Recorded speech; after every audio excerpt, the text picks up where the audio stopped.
Ang intense ng mga kaganapan ngayon sa abot kamay na pangarap sapagkat ikakagulat ni Doc Robert ang mga aaminin sa kanya ni Diyosa.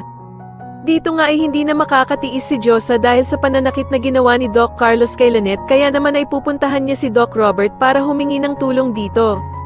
Samantala ay magsasagawa na nga ng plano itong si Eric para ma-relocate ang lahat ng budget ng mga department sa Apex at eto na nga daw ang pinakamagandang oras para gawin ito dahil sa nagkakagulo ang lahat dahil nga sa pagdating ni Moira.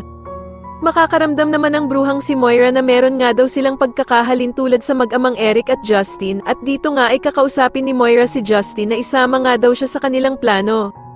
Magugulat naman si Justin dahil sa sasabihin ni Moira na wag daw siyang mag-alala dahil sa hindi niya ibubuko silang mag-ama kung isasali daw nila siya sa kanilang plano.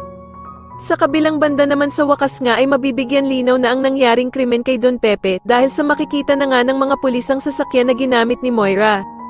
At dito nga ay matutukoy ng pulis kung sino ang nagmamay-ari ng sasakyang ito at ito nga ay walang iba kundi si Nerissa na kaibigan ni Moira. Kaya naman ay agad nagagawa ang mga pulis ng plano para agad na mahuli si Nerissa, at dito nga ay paaaminin siya ni Giselle tungkol sa nangyari sa ama niyang si Lolo Pepe. Pero agad namang itatanggi ito ni Nerissa na wala nga daw siyang kasalanan at wala din siyang kinalaman sa kidnapan na nangyari kay Lolo Pepe. Sasabihin naman ni Giselle na sa korte na nga lang daw magpaliwanag itong si Nerissa pero sa sobrang takot nga niya ay bigla itong mapapaamin na ginamit lamang daw ang kotse niya para sa pagsasagawa ng krimen.